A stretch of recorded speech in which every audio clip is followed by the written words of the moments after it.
Sirach, chapter 13. Whoever touches pitch gets dirty, and whoever associates with a proud person becomes like him.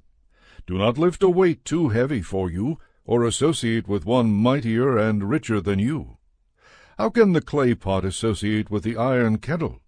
The pot will strike against it and be smashed. A rich person does wrong and even adds insults. A poor person suffers wrong and must add apologies. A rich person will exploit you if you can be of use to him, but if you are in need, he will abandon you. If you own something, he will live with you. He will drain your resources without a qualm.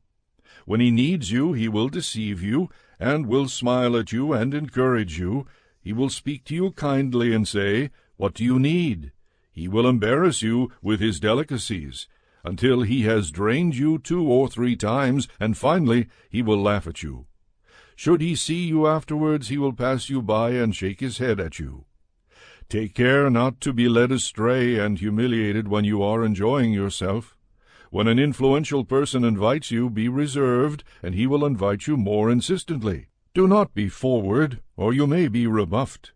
Do not stand aloof, or you will be forgotten. Do not try to treat him as an equal, or trust his lengthy conversations, for he will test you by prolonged talk, and while he smiles he will be examining you. Cruel are those who do not keep your secrets. They will not spare you harm or imprisonment. Be on your guard and very careful, for you are walking about with your own downfall. Every creature loves its like, and every person the neighbor.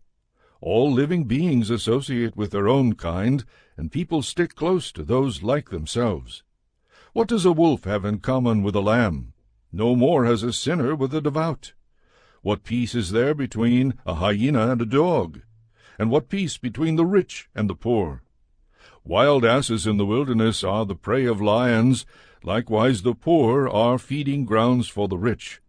Humility is an abomination to the proud. Likewise the poor are an abomination to the rich.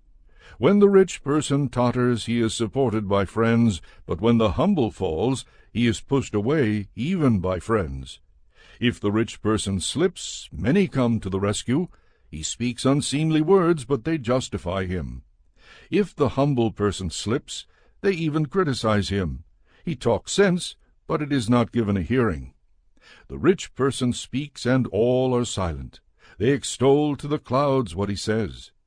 The poor person speaks, and they say, "Who is this fellow?" And should he stumble, they even push him down. Riches are good if they are free from sin. Poverty is evil only in the opinion of the ungodly. The heart changes the countenance, either for good or for evil.